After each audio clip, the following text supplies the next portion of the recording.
menghadapi apa yang terjadi akhir-akhir ini. Yang pertama, 2 hari yang lalu sekitar jam 12 malam saya mendapatkan pengaduan dari salah seorang pengasuh pesantren yang didatangi aparat untuk semua santrinya dilakukan rapid test, rapid test atau swab ya, pokoknya dilakukan cek kesehatan jam 12 malam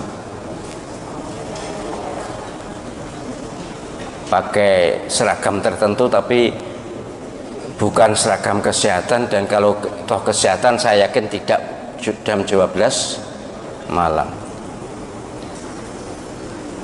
Tanya kepada saya bagaimana, tolak dengan tegas, tolak.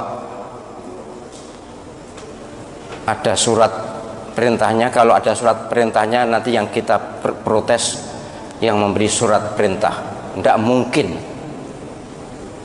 pejabat negara menugasi aparatnya jam 12 malam. Oke, ditolak. Memang ya kasihan juga pengasuh ini, karena bagaimanapun sendirian. Kemudian pulang, aparat itu pulang. Entahlah aparat apa, saya juga tidak tahu ya, dan saya tidak perlu tahu daripada membuka musuh. Kemudian 1 jam atau setengah jam berikutnya datang mereka yang berseragam aparat keamanan. Ya, kalau seragamnya sih Satpol PP dan polisi, tapi saya tidak yakin itu Satpol PP beneran atau polisi beneran, tapi seragamnya katanya itu. Difoto kok, difoto diberikan saya. Minta agar santrinya didata, minta data santri dan para ustadz. Saya lebih geram ya. Saya lebih geram karena saya ingat apa yang terjadi pada tahun 64 yang lalu. Ingat betul betapa ayah saya digerebek jam 10 malam. Sudah pernah saya ceritakan di sini. Minta daftar nama ustadz dan santri. Saya bilang tolak, jangan berikan. Marah-marah. Sudah, kalau marah-marah biar marah, biar pokoknya jangan sampai diberikan. Baik, sampai di situ memang masih ada sambungan dialognya dengan saya, masih ada, tapi intinya itu. Melalui YouTube ini kepada semua pengasuh pesantren di seluruh Indonesia, saya sebagai sekretaris pembina YP3I, Yayasan Penguatan Peran Pesantren seluruh Indonesia, saya serukan kepada seluruh pesantren di seluruh Indonesia, para pengasuhnya, tolong waspada. Sejarah akan berulang. Ini yang terjadi pada tahun 64 yang lalu. Saya masih kecil, tapi saya sudah beneh lah, sudah beneh, umur 10 tahun kok. Katanya ayah saya tahun 48 juga terjadi seperti itu. Bahkan kalau penjenengan membaca buku Banjir Darah akan bisa membaca betapa luar biasanya.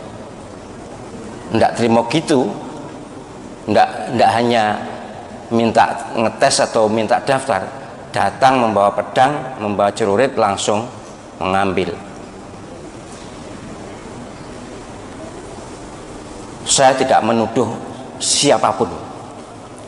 Tapi saya serukan, ayo kita hadapi bersama.